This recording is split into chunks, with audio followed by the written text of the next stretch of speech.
welcome to the City's Museum here in Port Hueneme. And our speaker today is Councilman Tom Figg, who's going to speak on redevelopment. Well, we'll see about that after the presentation. It's worth it. First, I want to acknowledge a few folks. We got Mayor Breeze back in the corner there. We got Councilman Sharkey and his wife, Beverly, from actually the Friends of the Library. That's her claim to fame. And here. And here. Are you a member of the commission? No. No, okay. I'm a volunteer. You're a volunteer. Okay. And then we have Bernadette from the library itself. Thank you for coming. And there's my uncle over there. And I had to pay him to come. Yeah, Shelley Berger from the United Water Conservation District and other avenues that he's pursuing. And then we have Mike Morgan, Mayor of Camarillo. Hey, Mike. Candidate supervisor. Oh, we got Bob Allen back there running the video. Did I miss anybody? Listen, obviously with a crowd like this is supposed to be... You missed Jim? Yeah. No, nobody. Stand up. No, absolutely. Jim Hensley, council member, Port Hueneme. No comment. No comment, okay. Obviously with a crowd like this is intended to be a conversational piece, not a presentation. So I welcome you to interrupt me whenever you think it's appropriate and want to ask a question. What I'm going to do is give you a little bit of hard facts, but I'm leading up to some fun stuff that you don't know about redevelopment that you're going to learn about. And things about the history. Some things that maybe shouldn't be told, but I'm going to tell them anyway. So we're going to have fun at this stuff. I like to start out with this thing because this is probably the most dramatic before and after you're ever going to see. You have on the left the city's primary sewage treatment plant that up until the early 70s dumped raw sewage into the ocean. And it was replaced on that very site by what's now the Doral Wright Cultural Center, or the Pavilion, Ocean View Pavilion. So I always like to start with this because that's the most dramatic example of before and after. Now, you'll have to forgive me, I'm not very good at technology, so if I screw up, so be it. Okay, so who am I? Like I said, I like these befores and afters. The before is me in a blighted condition. The after is what's happened over the next 30, 40 years. Okay. Some people think I look better when I was blighted. I had more hair, I was thinner, and all that kind of stuff. But a little about me.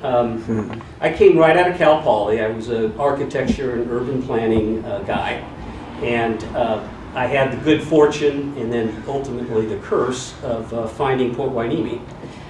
Because unlike, I had the privilege of walking into a circumstance where college graduates normally don't have the opportunity to take their book-learned education and apply it immediately upon their employment.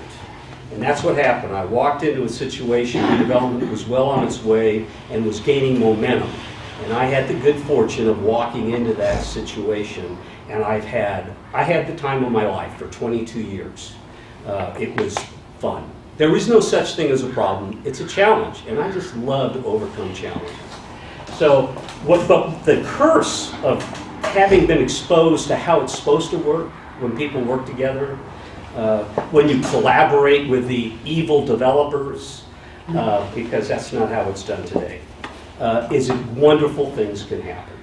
And ever since then, in the work that I've done, the cities I've been employed for, the consulting work that I've performed, I've never found anything close to what the city experienced during that time.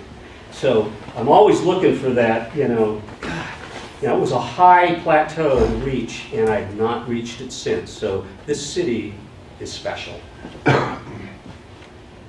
All right, so just to give you a little bit of a sense of magnitude of what redevelopment has done to the city, the black line represents the 4.5 square miles of the area of the city proper. The area in blue is owned or controlled by the Harbor District and the Navy.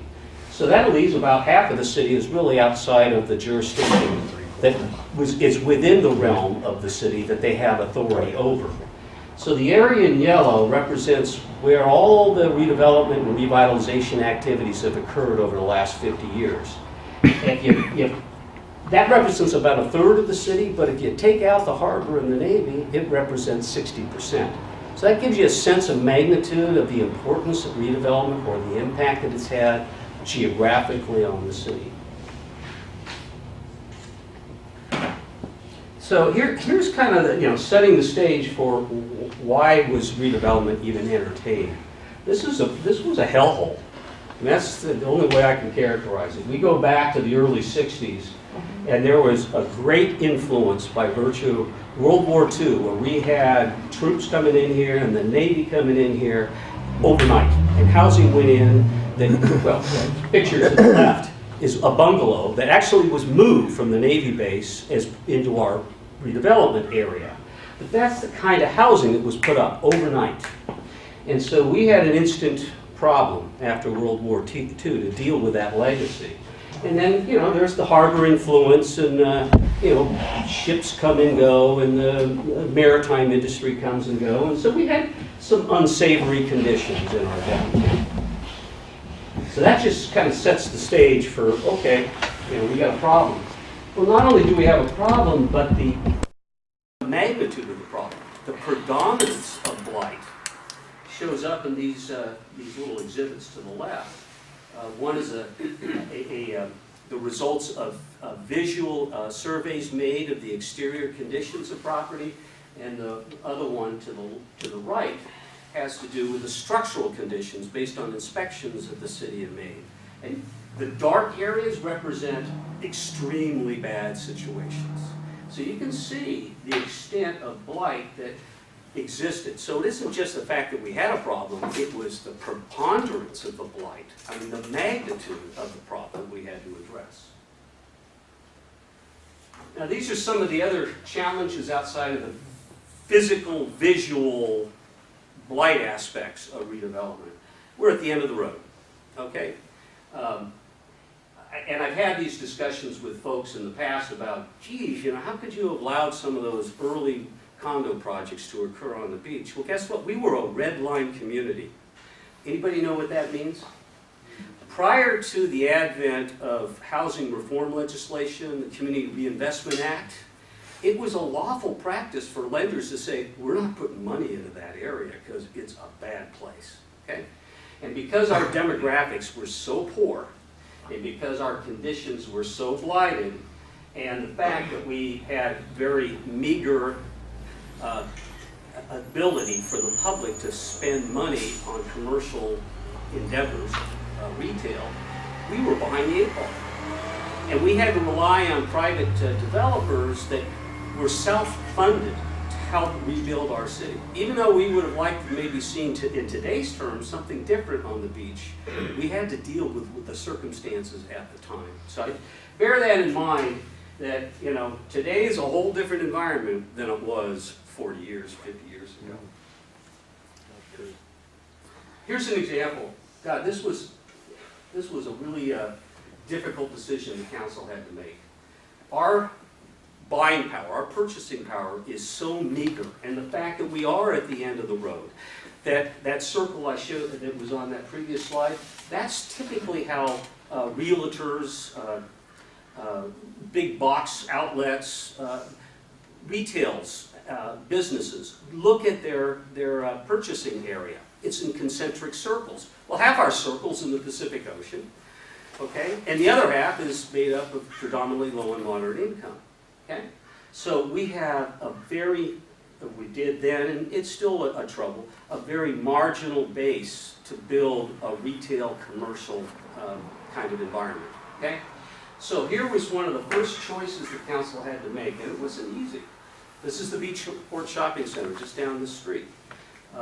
We were negotiating with Vaughn's at the time as being an anchor, because that's usually what makes a neighborhood shopping center work, is you've got to have a draw. And usually that's a supermarket.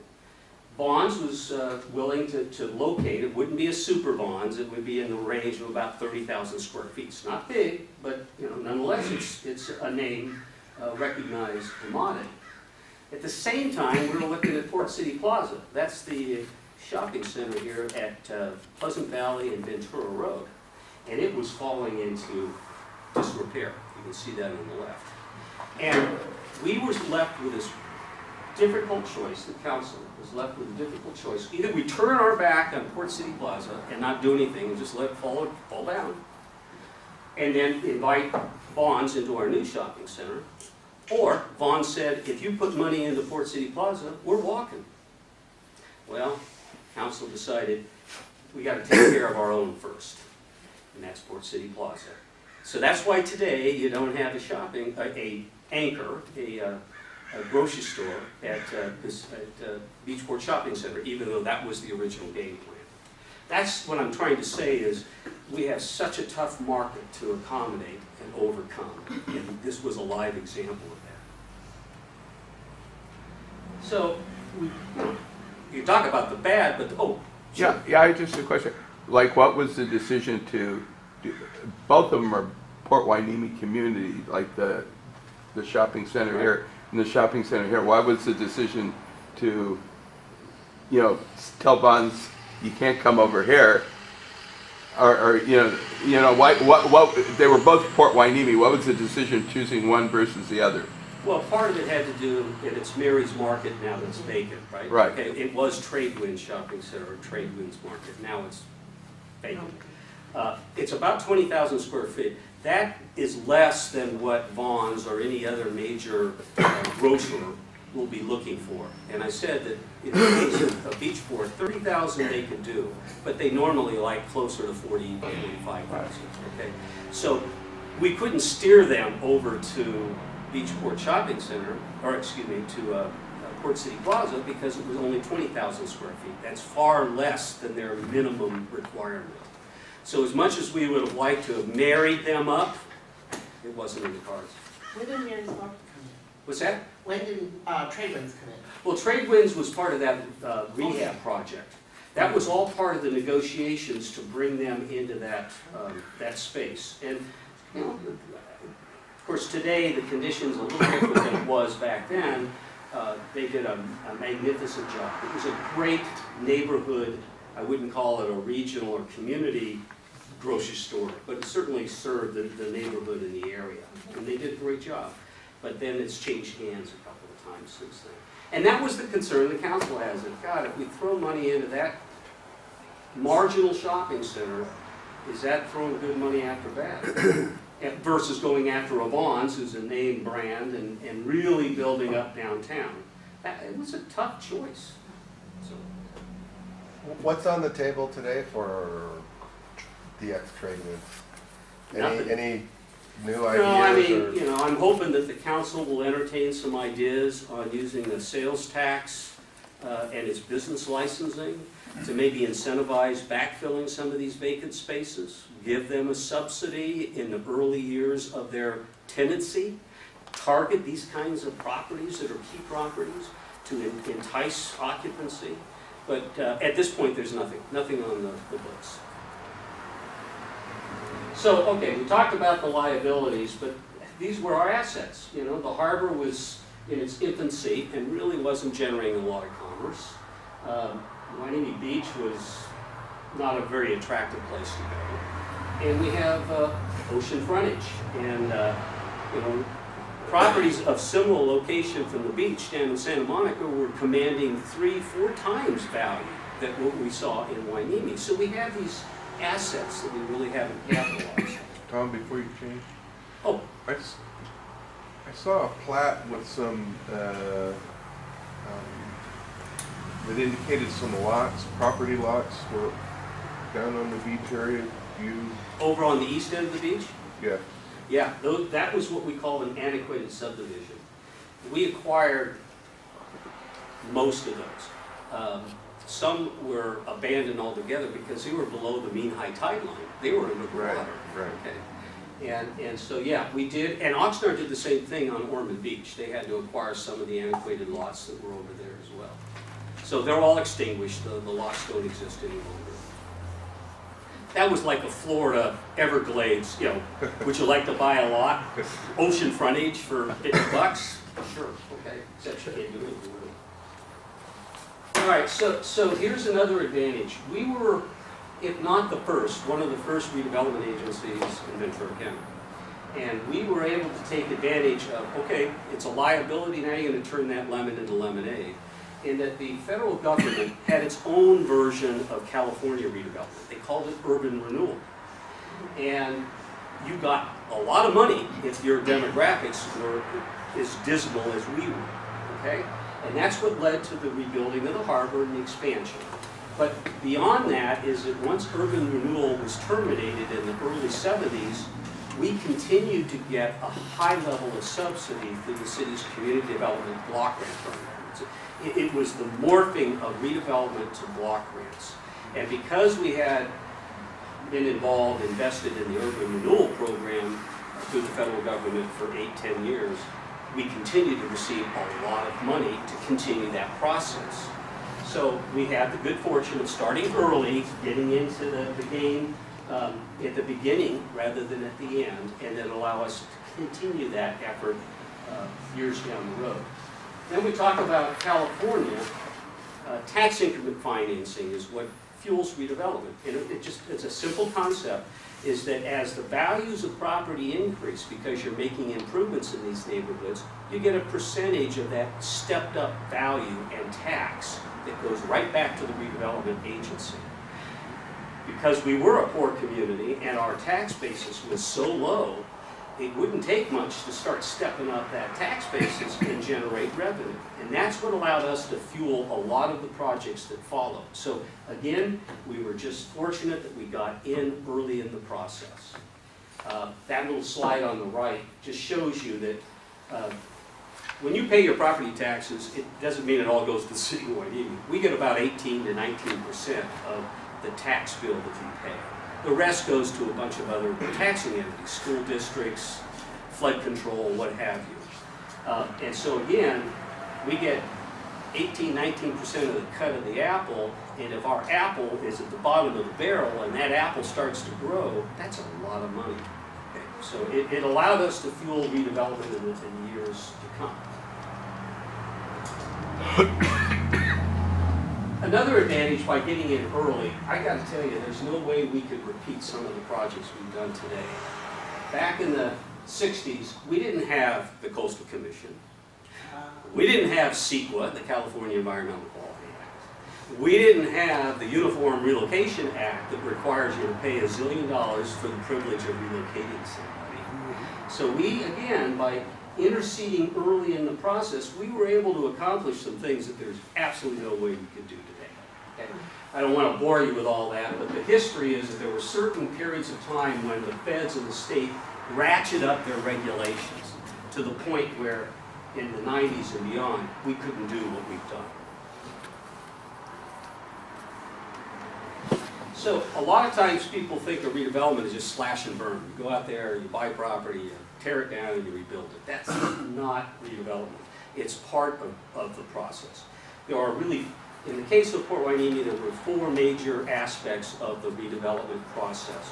One is traditional redevelopment, that is land acquisition. You go in and acquire land, you find a developer to partner with to reuse the property, you clear it, and you relocate the businesses and the individuals. But there's revitalization. This is code enforcement, property maintenance, housing rehabilitation.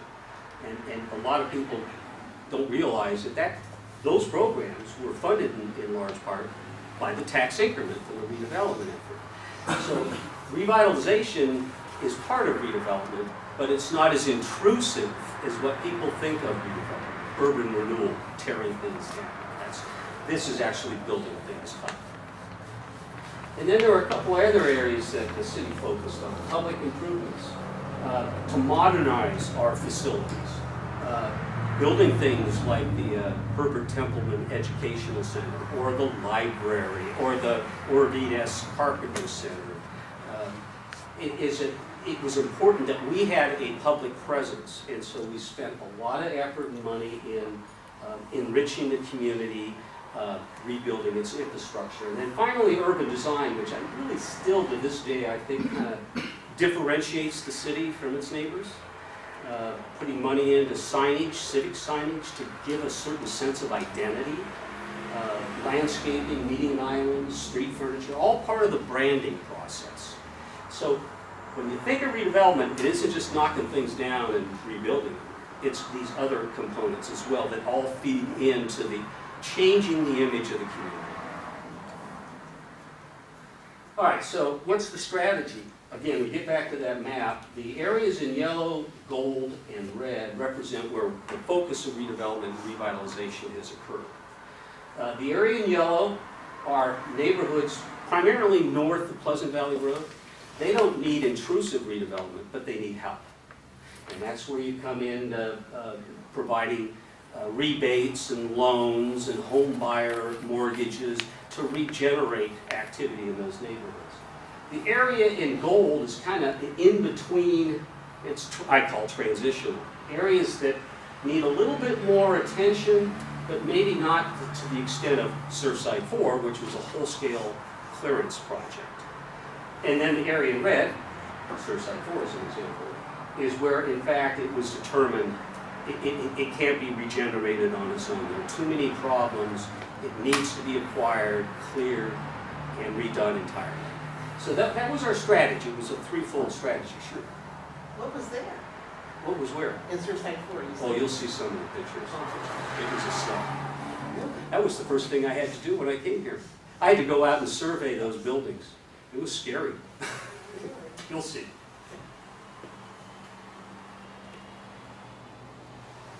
All right, so now here's the history of the actual projects. The first project was the harbor project. That was to expand the harbor. The picture to the left shows it was about 8 blocks just to the east and north of where we are right now. You'll see the circle there that gives you an orientation. That was a full-fledged urban renewal. All those properties you see outlined in white were acquired and cleared and made available for the harbor to expand its channel. So you can see kind of the before and after of the expansion that did occur. 37 acres, 120 properties were acquired, 200 businesses and residents were relocated. Like I said, you couldn't do that today. There's just no way that could be accomplished. We doubled the land area of the harbor and doubled its throughput capacity. This is where, and I don't want to get too far afield, is why the city and the district have had kind of a love-hate relationship over the years, is that this city really vested its soul into the expansion of the harbor, and now it's time to, pay back. Okay.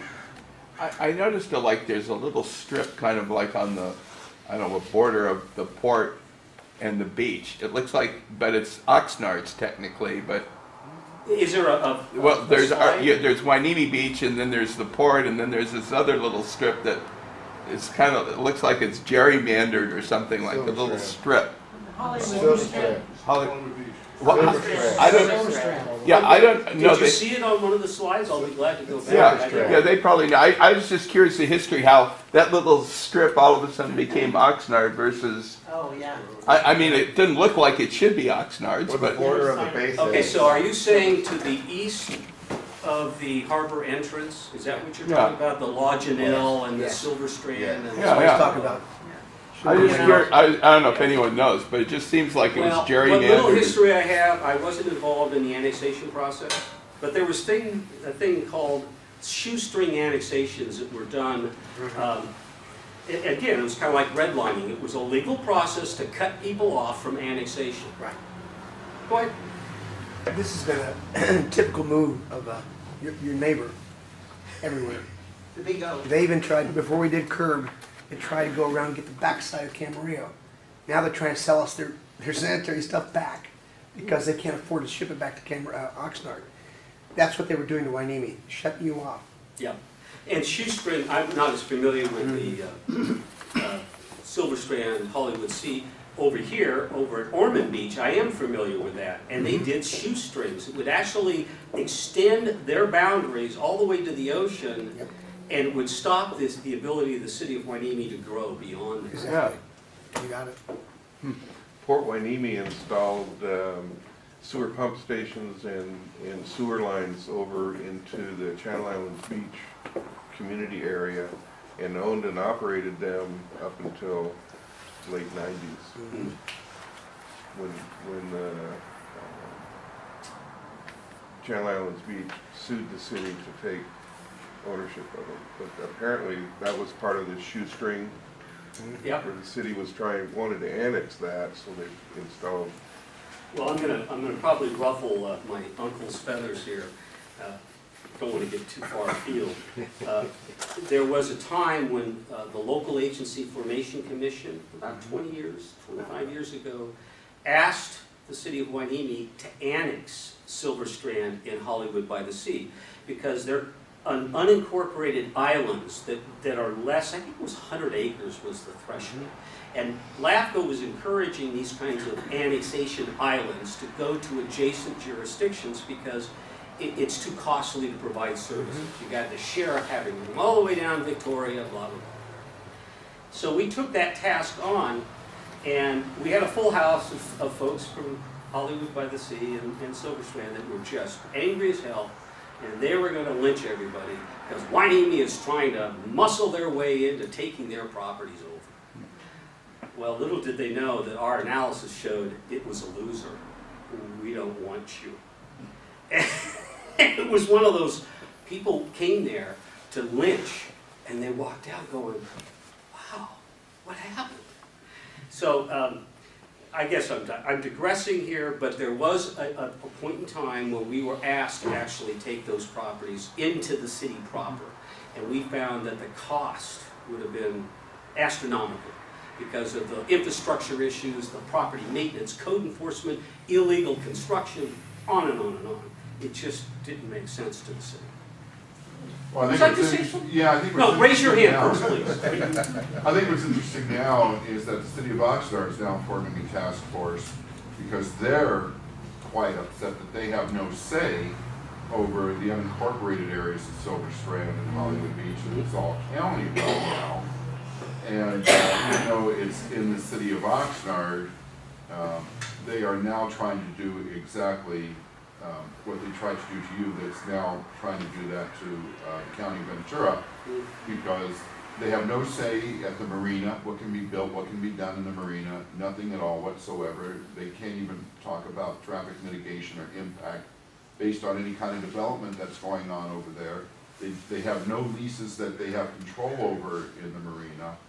And so Flynn's trying to form this task force in order to have the city have more say and control over the harbor. So it's done a complete 180. The legacy of the harbor. Yeah. Yeah, it'll go on. Forever. It will predate our death. Okay, so that's the harbor project. Then the next project was the area south of Hueneme Road Tom, between. one question, Oh, I'm please. sorry. Did the city pay for all of that redevelopment work to expand the harbor? Did that- Remember, a lot of it came from urban renewal money, federal money. Yeah, the city had some matching monies, but it was largely federal money. But this is the argument that I like to remind our friends across the street is, but we took all that property off of the private tax roll. Right. Okay? So, you know, regardless of where the money came from to assemble those properties, we've now taken 8 blocks of property off of the tax rolls. So that's, you know, that's the kind of discussion we've had over in the past with the Harbor District. Is it, you know, we invested in you, now it's time for you to invest with us.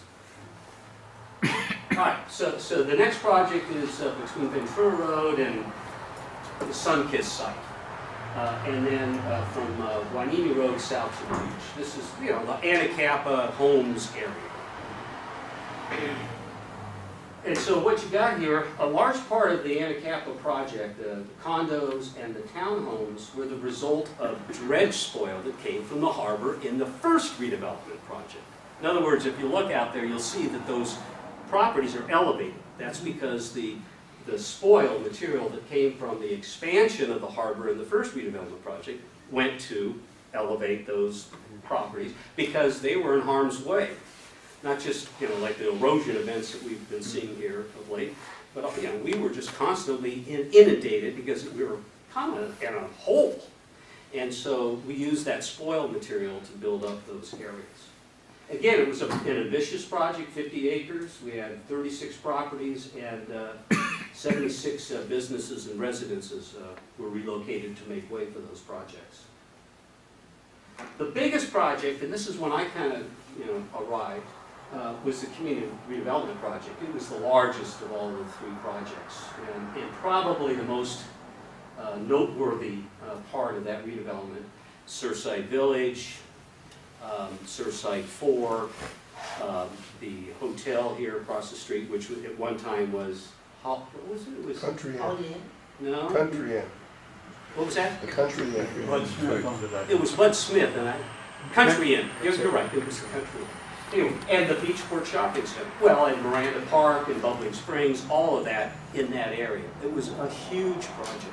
What's that little fish hook at the top right? Fish Hook. Or- We're talking about up here? Yeah, Right here? yeah. Okay, we're gonna get to that. That was a fun project. That was the widening of Pleasant Valley Road and the Navy housing that fronted on Pleasant Valley Road. And there's a funny story, but I don't want to take away from the next slide. Yes, that was part of a expansion of Pleasant Valley Road and cleaning up that entryway to the city. So here's some of the befores and afters. John, you asked about Beverly, what was it like before Surfside 4? Well, there you go. It was a mess. And again, this was the most ambitious of all of the projects the city undertook. I don't even have the count of the number of properties that were acquired and the people that relocated. No way we could have accomplished that today. Just the regulations would not allow for it. So then we come to the Base Alignment and Closure Act, which is kind of a unique beast. It was the first Navy disposal in California. It's kind of interesting for those that may be familiar with the NCEL. Again, this whole, why did we accomplish so much? There was just such an alignment of stars. When this base closure came to be, Rear Admiral Nash, who was, I think, the best leader that this Navy base has seen, was our friend. And he was back in the Pentagon at the time that the space closure came up. And we were struggling with the Department of Defense and the Coast Guard and blah, blah, blah, blah, blah. And he came to our aid and was able to orchestrate a transfer of this property to the city, and then the city in turn transferred the majority of the property to the Harbor District. But part of that process, and this was the leverage, and I have a slide on this as well, is that we wanted sand. Because you're asking us, and you look at this slide, there's no sand in front of that NCL property. Well, that wall, at the time that the Navy was trying to get rid of it, was decrepit. The seawall was crumbling. And so we said, wait a minute, we're not going to take on your liability. We want to make certain that if we're going to assume ownership of this kind of property, that you're going to give us sand in return. And that led to legislation back in the mid-90s that guaranteed the federal government would take full responsibility of sand replenishment. Now, we couldn't get them to guarantee in perpetuity that you give you the money, but they accepted and acknowledged their responsibility, because the problems with sand, see, there's a submarine canyon down here. And when the sand comes across like this, plus you have a jetty, it all goes down in that canyon and goes out to the ocean. That's why we can't get natural sand to replenish our beaches. Well, as part of the exchange, if you want us to take on the liability of a disposal of Navy property, we want you to guarantee the sand. Okay, so that was a huge accomplishment. And the conferences that I went to later, where other communities were struggling with base closure and reuse, had these horror stories of fighting the government and fighting, whatever it was, the Army, the Navy, the Air Force, whatever. We had, again, we were dumb lucky, and we had a great partnership. And it came from Admiral Nash, Rear Admiral Nash. If it wasn't for him, I don't know where we'd be today. Okay, so then this is just, so what did we do with the acquisition? Well, you can see the results. The harbor was able to take advantage of it. The city retained until recently a portion of it for aquaculture purposes, but more importantly, it was creating this beach promenade. That was all part of the game plan in acquiring that property. Now, this is not a redevelopment area. This is what we call a strategy area. This is where it's a less intrusive process of revitalizing areas. You know, this wasn't all about buying, clearing, and rebuilding.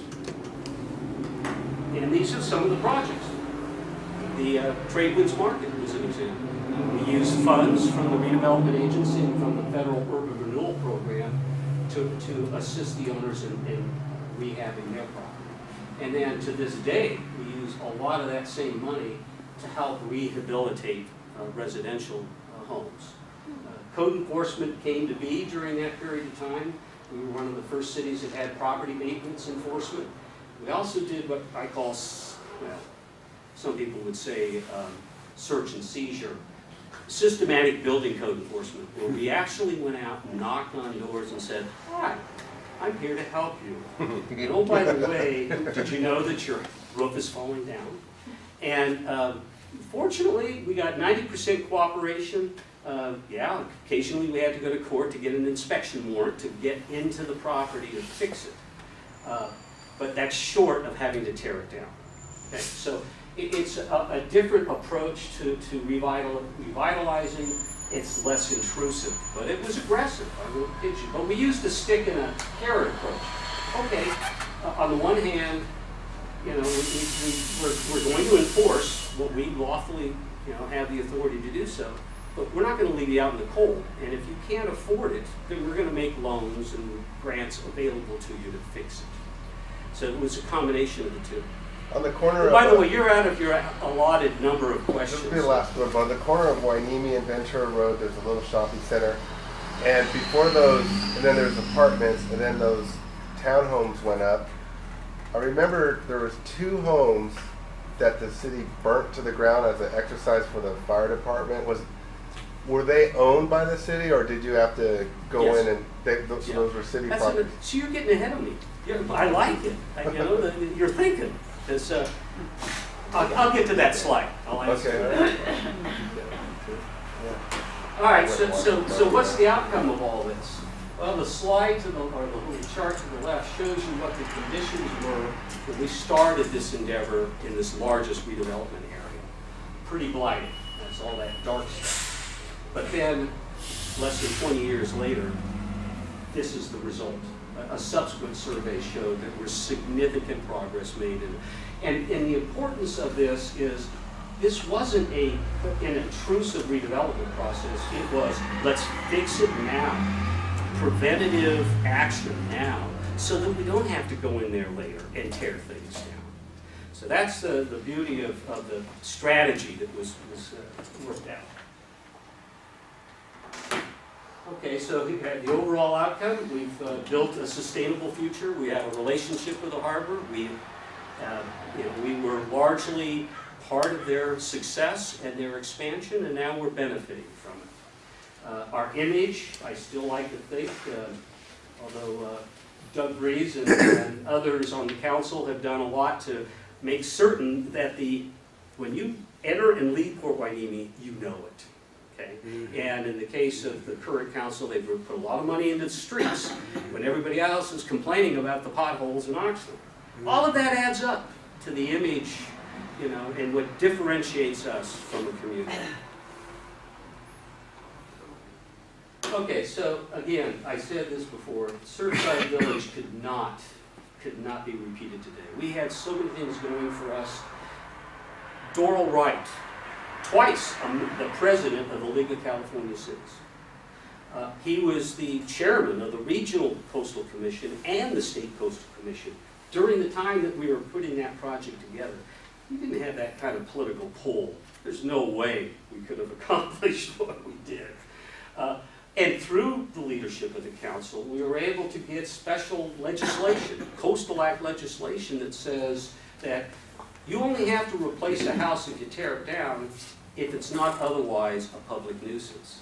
Well, all of those homes were a public nuisance. That was a huge savings. We wouldn't have to rebuild, 300 units. because they were already declared to be a public nuisance. But it wouldn't have happened if we didn't have the political leadership that was well respected at the state level and had that kind of influence. And that's, you know, that's kind of what I'm saying here, is that you had stellar leaders that just stood tall in the saddle. They were risk takers, but they weren't reckless. They really believed in public-private partnerships. And of course, we know about the Harbor District, the Templeman Educational Center. We worked with the Navy on rebuilding all of the perimeter fencing and landscaping and widening Ventura Road, the library district and the new facility there. And then the Veterans of Foreign Wars, which, again, I don't know how familiar you are with that, but that was a property that was adjacent to where Beachport cottages are today. And it was new for 52 kind of construction. And we worked with them along with the owners on across the street to rebuild their facility and take out a salvage yard in the process. So we used the partners that we had to really kind of, you know, to take advantage of their resources and to reaffirm their stake in the community. Another part of what made this all work is that there was a hell of a lot of investment into the planning process. Visioning. What do we want to accomplish? Let's assess what our true market potential is so that we maximize that opportunity. And let's bring in architects and experts to help us create that vision and continuity of vision. The library, the same architect at the library did the Herbert Templeman Educational Center and also was a collaborator in the Doyle Wright Cultural Centers. So we wanted to make sure that there was continuity of design, that the image would be replicated in each one of these projects. So planning was played a huge role in making certain that we did it the right way. Now, these are just some of the examples of the stakeholders that were involved in that process. That the VFW, again, I don't know how long some of you have been in this community, but that facility that's there today was nothing like the one that was replaced, I can assure you. And then, okay, we already talked about the leveraging of assets and the ability to take advantage of our political partners. And in this case, with the NCL, they needed to get rid of the property and we needed sand. And that's how you go about the process of redevelopment. It's not my way or no way. It's how do we kind of bring our two agendas together and take advantage of each other's assets. Okay, I think we've already talked about this. And it wasn't just redevelopment. At the same time this is going on, and I'll step back 20 years, is that, okay, we were a tough town. And so it's one thing to change the visual impression people have of the town, but we also invested in our police department because they were huge. Al Gelati, he was a figurehead in this town. He made a huge difference in cleaning this place up. Oh, I'm sorry, go ahead. Wasn't there a time when you were going to change the name to Channel Islands? I used to hear. Well, I think that was Oxnard. They were gonna try to change it to Cabrillo. Oh, I never heard that. Wainini. Yeah, they're Yes. gonna, well, Oxnard was gonna try to take it over, and they were gonna call it Cabrillo. Take over Wainini? Yeah. Call it Cabrillo. That's news to me. Wow. Long time ago. Because the name for Wainini still has a stigma to it, you know? Well, yeah, and it's one of those things, issues that kind of percolates to the surface now and then about rebranding the name of the city, you know. But there's a lot of people that still have, even though it's, you know, uncomfortable maybe to say Port of Hueneme versus Port Hueneme, you know, and what's the differentiation? But well, that's a whole different discussion. We'll leave it to Larry to schedule that for another day. So what I wanted to say here is that it wasn't just redevelopment. We had rebuilding our police department, and we're not going to be a renegade community and people will be afraid to come here. Okay. We also wanted to retool our regulations so that we could use zoning, use our police power authorities to facilitate, not frustrate, development, okay? And a really good example was this project here at, what is that, Clara? Yeah, that's Clara and Ventura Road. It's Crystal Shores. It was just an accumulation of a bunch of old homes, and we didn't have the money to acquire it all because the cost would have been extraordinary. But we worked with the developer to provide additional authority to build units above the base density that zoning would allow. Okay? So we used our regulatory authority, in this case, to accomplish the same thing redevelopment would otherwise do. Okay? So it was all these things working hand in glove to make this a better place. It wasn't just one thing. And then organizationally, we had to kind of rebuild the team within City Hall so that they all have a vested interest and they're committed to a common set of goals. That means changing our attitudes about customer service. When I first came here, it wasn't quite that way. And then police protection, which I already mentioned. So this when I say redevelopment, it encompasses so much more than just simply slash and burn. So where are we today? Well, unfortunately, and we started this presentation, I gave you this was a 50-year report card. And the reason for that is that we started in '62, the governor terminated redevelopment just a couple of years ago. That means today, 2012, you don't see it on there, is that we no longer have redevelopment authority, okay, unfortunately. And it's had a tremendous effect on our financial capacity to continue on, not just redeveloping properties, but providing rehabilitation loans to people, rebates to fix their paint their house on the outside, mow their lawns, what have you. We don't have that same financial capacity that we once had.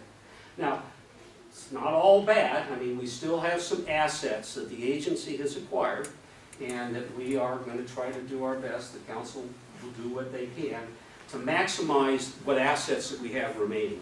But there's no question the kind of things that we've done over the last 50 years will not be repeated. Now, these are some of the things I call unfinished business. And we're right at ground zero. This is the museum. One of the things that we've long had hoped to do was to really create, using the museum as a centerpiece as kind of a town hall, town center feature.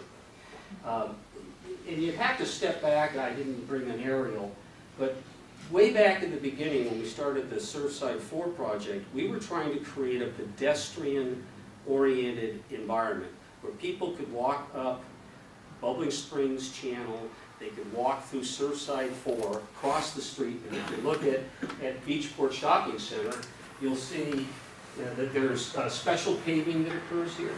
The idea was, okay, that's all part of this interconnecting pedestrian process, and it would then continue over to the museum and then back down to Surfside Drive and Waimea Beach. So this is still doable. All it takes is money. But that's one of the things that's still kind of on the books that wasn't accomplished. And the red arrows just simply show you that there was this interconnection of pedestrian access from down to Surfside 4 all the way around again to downtown and then back to the beach. We also have a couple of key pieces. I'm not sure what the future is for these, but the city does own a big chunk of land just to the beach side of where the cars are parked now at Sunkist site. I don't know. I don't know what the future is for that. The Guion easement is in front of the Anacapa single-family homes.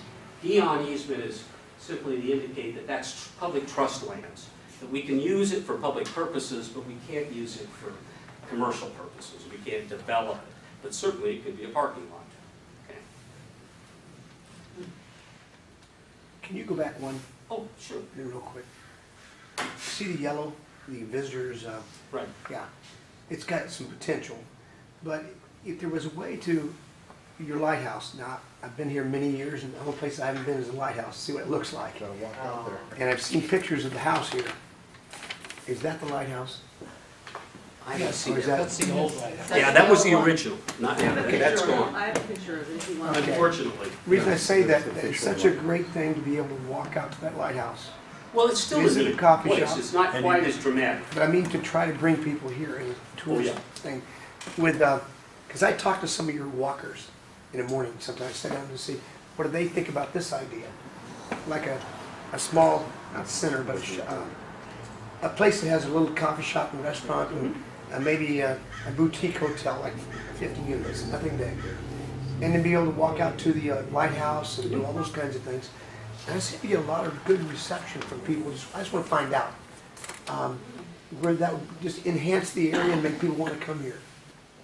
Well, I think we all share that vision. Okay. But I will tell you that when I started, there seemed to be more of a community mindset. And today, I suspect that anything that's built in front of any of those homes, you'd find opposition. Well, I don't mean anything tall. Nothing tall. The cars would be Nothing behind it. Okay. Huh? Nothing tall. When I said boutique hotel, that's what I meant. I didn't mean 31-story tower. No, I understand. Just as a segue, we're going to be having a speaker talking about the old lighthouse and the new lighthouse on April 2nd. She's, in fact, what is the name for someone who takes care of the lighthouse? She's Curator. well, but it's not, she's not a keeper, she doesn't live there, but she does the tours Right. on there. So, yeah, that's going to happen. And she's written a book on all the greater Los Angeles area lighthouses. So I think she's also going to talk about the Annie Capital one too. Do you know if the original lens is gone now? It's there. It's on the bottom floor, right? Is it still there? Yeah. It's still there. Okay, for now. That's good. No, but that was part of the original planning. If we go back 30 years ago, that was the concept, was to interconnect the point entrance to the harbor to the rest of Wainimi Beach, the beach master plan that you saw. So, I mean, we realize 80% of that overall plan is still not completed. I mean, that's a work in progress. And here's some of the things that still need attention. Our gateways, I call them gateways, Pleasant Valley, Wainimi Road, that need assistance, need help. Unfortunately, we just didn't have the time and the money yet to get to those. Now, the Surfside Motel, that's the lower left-hand corner, it's under construction, been under construction. For 6 years. Whatever. But, you know, these are the missing pieces that we had hoped to accomplish and just, it just didn't come together. Can it come together? I suppose it all really comes down to money. Tom, that one slide you had that there was a question on with that little piece out Pleasant Valley Road. Oh, yeah, Did the city boundaries go out there? yeah, yep. That's where it goes.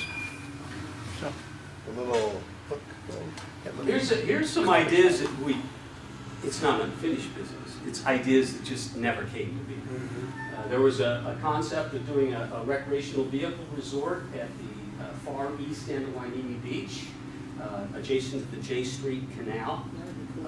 There was also a marina Wainimi that was considered before the RV resort to build a marina right at where the city's pier is today in front of it. Now, again, those were ambitious ideas that just didn't come together. And here's a couple more. Isn't that Dubai? Remember the one to the left? It's like Dubai. I don't need. You may not know about the one here just across the street. We were working with Martin Smith and Aaron Rasnick, two big names in the real estate industry in Ventura County, and looking at doing a 5-story stepped-up office complex and have as a major tenant the World Trade Center. And that was, so we were working hand in glove as part of this. It was a relationship that wasn't necessarily made in heaven, so it didn't go. And then the one that was really novel was the Sunkist site, item C there. That's that property over here where all the cars are parked. We were working with a developer that wanted to create a complex, a timeshare resort complex that was actually physically modeled after an ocean liner. It was pretty novel. But the market fell apart, and the next thing, the property now is in the hands of the farmers. Tom, I was just, when they finally reduce the Surfside that they're taking a number of years, is that going to be, what kind of housing is that? Is that going to be regular housing, Section 8 housing? What will When you that say be? Surfside, That, I don't know, the hotel that they're, Oh, the Surfside Motel. Surfside, the one they're remodeling for 2 or 3 or 4 or 5 years. it's a combination of apartments and short visitors stay. As I recall, and maybe one of the council can, because I can't participate in that discussion because I live right next door to it. But my understanding is that there would be short stay, transient occupancy in the front, and then apartments on the back, because it's an L-shaped property. Is that, anyone know any different? That's my understanding, yeah. Yeah, it's still not done. It's gone through a couple iterations, and, yeah, there was some single, talking about single room occupancy, maybe not, maybe it's gonna be condos in the back. It's supposed to be condos in the back, condos or apartments in the back, and it's still a motel in the front. Right, that was my That's the last thing I heard. Well, that's what I understood too. Somebody else, did you say? I've been told by some of the condo associations, it's kind of like a halfway house for people coming out on parole, probation. Well, we just had an arrest here a couple of days ago. Yeah, and now he's in hospital. So anyway, those are some of the ideas that were once entertained and haven't come to fruition. One of the things that I was really hoping could come together was a joint redevelopment with Oxnard. And anybody know who Steve Kenny is? Steve Kenny is a resident here. He was the redevelopment director when I was here for Oxnard. And we got together and we knew that there were some common issues, not just Ormond Beach connecting to Hueneme Beach, but the fact that the demographics of their neighborhoods adjacent to J Street were very much like our own. And we can't ignore the fact that, okay, we got this artificial line that separates the two cities. We're in it together. And we were hoping to put together a JPA, a Joint Powers Authority redevelopment project. It just didn't come together. But Tom, the difference is very obvious. I mean, you know when you're in Hueneme, and then you certainly know when you cross over to Oxnard, particularly on Hueneme Road. And if you're unsure, you look to the left, and then you see, oh, okay, yeah, this is Oxnard. You don't want me to say that. Well, it is what it is, but clearly there was no cooperation. And what concerns me is like Oxnard's only concerned about the north side of Oxnard, and yet to drive into Hueneme, you come through their urban blight, I understand. and then you realize, okay, now we're in Hueneme. Well, that's why we tried to put it together. It just didn't happen. The demographics from Pleasant Valley Road north to, I'll say, that sun-kissed street really are very comparable. The demographics are comparable. One of the things that came after this was the, what do they call it, the gang intervention Task force, yeah. and that really, made a difference because, again, we had demographics that were very similar and concerned about the gang activities that were occurring on both sides of the border. And that's been pretty effective. Not as much as what I think we had envisioned with a broader redevelopment effort. But that occurred about 7-8 years later. Okay, so one of the things that, I don't want to beat a dead horse here, but one of the things we were trying to do with the RV resort is to create a financial resource to protect Ormond Beach. We were prepared, working with the Southern California Edison and the city of Oxnard, had a memorandum of understanding that a certain percentage of the revenues that would come from the RV resort would be pledged to having monitors along Ormond Beach. That there would be fencing that would be provided, maintenance of the channel and the breaching of the sandbar when necessary without affecting the creatures that live at the beach. Again, it was simply an idea that just didn't come together. Now, this is where I really hope to get. Oh, Do you think it's possible that someday that might be revisited? you tell me, Mr. Booth. Well, the Savior's designed for it. Well, what I will say is, logical. I got a lot of education, I had to research, and I didn't do a squat about RVs, and I found that this thing would have been a gold mine. Yep. Okay? Yep. And it would require a limited amount of capital investment to make it work, okay? And then that, because it failed, then it led to the view tax. Oh, excuse me, Oh, you don't the have Beach that. Assessment District. Don't talk about that. Okay, yeah, but you asked the question, you tell me, Doug. I mean, that's a political issue. In my mind, it's still relevant today. Because what I found in my research is that when you have an amenity like the ocean right next to you, or a lake, or some other destination draw, you immediately double your revenues. And it could have been, that's history. I'll leave it to you to. All right, so now this is the part that I love. These are the X-Files, things you don't know about.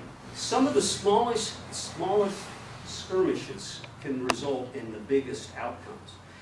One of the things to convince the community to move forward was to get past the old. Okay, that's that monument sign to the left. There were a lot of folks that were very enamored with that sign. They were vested in it because it represented their past, and had a difficult time thinking about a new way of branding the city. And this was one of those events that turned the corner to get the community comfortable with the future and let go of the past. What year was that? That. Where was that? I'm sorry, that's just south of Channel Islands on Ventura Road.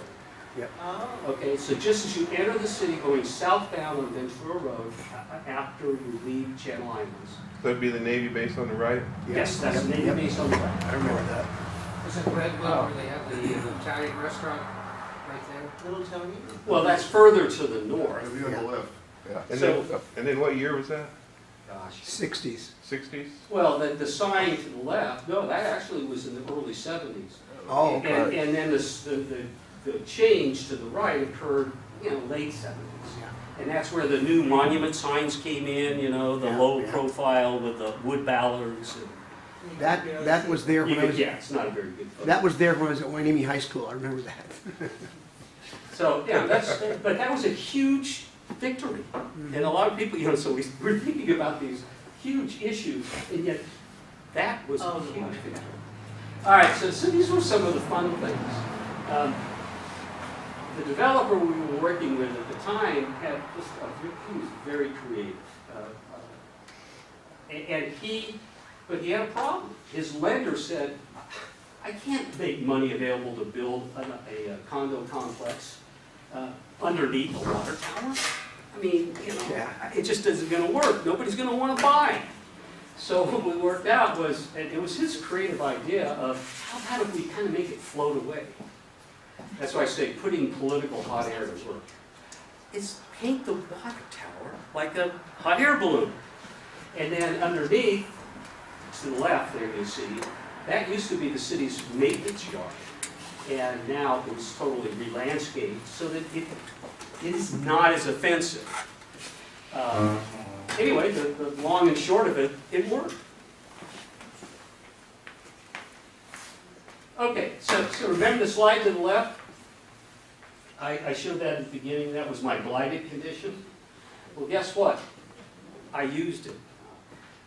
We had some tough negotiations on a couple of projects, and one is the renovation of all the area north of Pleasant Valley Road, which is now condos, townhomes. But it was a god-awful mess. Well, you were skinny back then. What's that? You were skinny, look at you. Yeah, I had hair too. So I did, this was on Halloween. So Halloween, I had this a set of negotiations with the developer, and he wasn't happy because we were going to try to force him to do some improvements along the alley, blah, blah, blah, blah, blah, blah. And so he comes into the conference room, and I'm just kind of biding my time in my office. And then I walked to the conference room, and I mean, he was ready to just go after me. And then it was like, totally disarmed him, and we got it done that afternoon. So, you gotta sometimes do things that are a little bit unorthodox. Back to the future. Okay, and you know what, this is gonna come up in the near future about this railroad use, but take a look at what it looked like back in the early 70s compared to what it is today.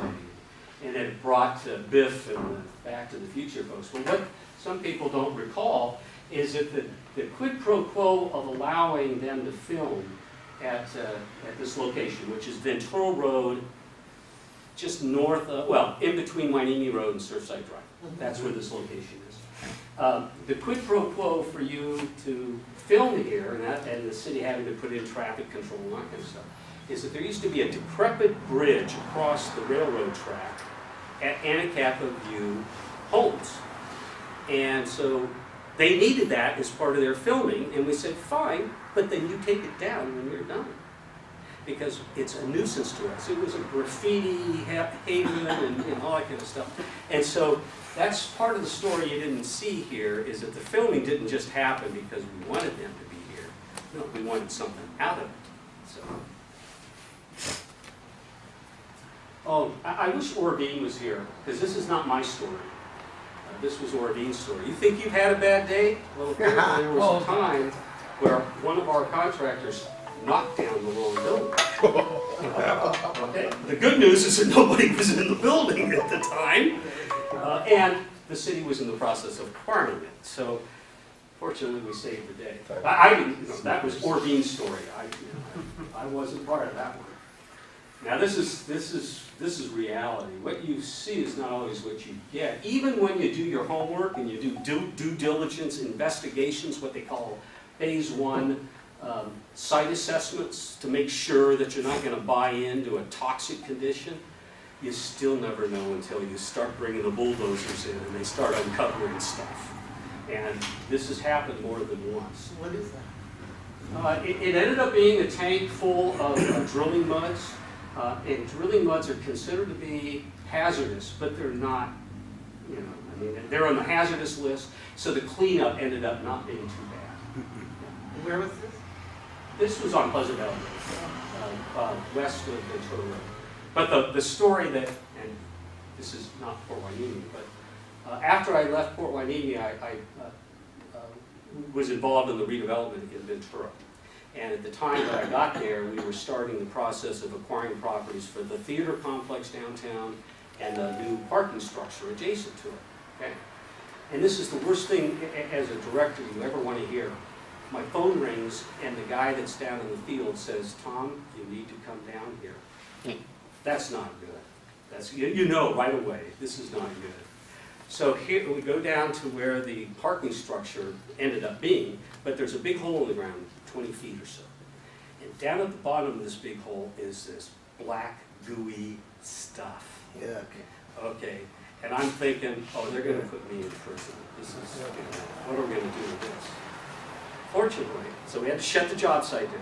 The testers came out, and they found that this was ink from the old Starfree press. Really? They left ink behind. Oh, God. Talk about dodging the bullet. They pumped it into the ground. No, they left it. The presses were there in their basement, and apparently when they took the stuff out, there was It could have ink. leaked. It just leaked into it. But I was thinking a whole lot worse. Oh, yeah. Yeah. Okay, okay, you asked about this little tidbit of land that was kind of extending. This is on Pleasant Valley Road.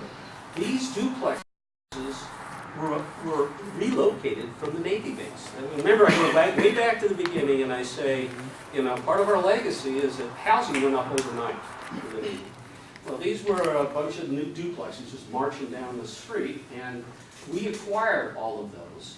And then decided, let's don't just knock these things down. Let's see if there's any value. So we had an auction.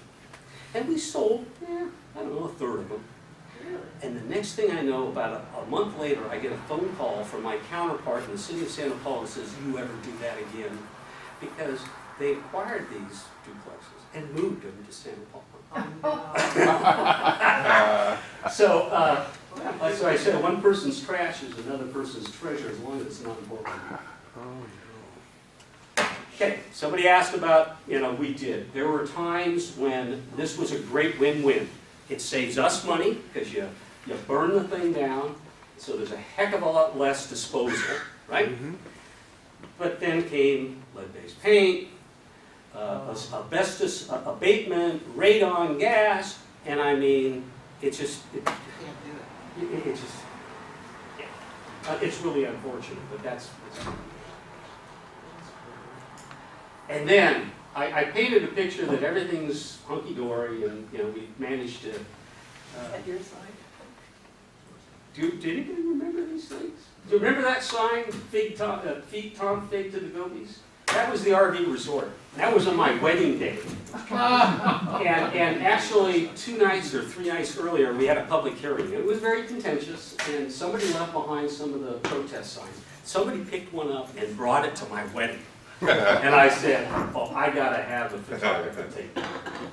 So, it's not always easy, but I have to say, this city's done more than I could ever imagine being done anywhere else. So, you know, it's not always easy. And then I love getting back to this one. And this truly was the motto when I first got here. Hueneme, where the sewer meets the sea. That's because of our treatment plant, dumping sewage into the ocean versus where we are today. So, rain is everything. I'm going to conclude, Larry. I want to give you kudos for you know, breathing new life into our facility here. Esse's done a great job. He's done a great job, Take a look at all and his this. staff, and his volunteers.